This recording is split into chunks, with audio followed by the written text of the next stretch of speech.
নুরুল কবির, news পত্রিকার সম্পাদক, 15 বছর শেখ হাসিনার বিরুদ্ধে লাগাতার বক্তব্য রেখেছে। দেখেন, একটা দিনের জন্য ছাড় দেয়নি শেখ হাসিনাকে, অব্যাহতভাবে গণতন্ত্রের পক্ষে কথা বলেছে।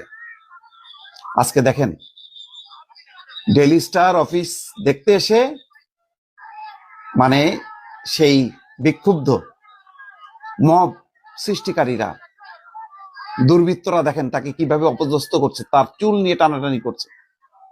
দেখেন, তাকে বলছে আওয়ামী লীগ। বুঝতে পারলেন ভাই?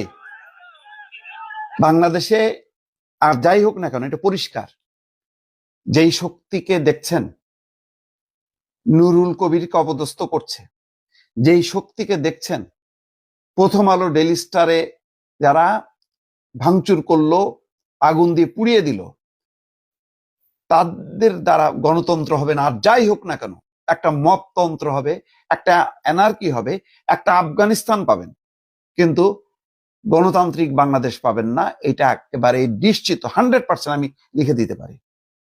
কোনোভাবেই এই শক্তিকে সাথে নিয়ে আপনি গণতন্ত্র বিনির্মাণ করতে পারবেন।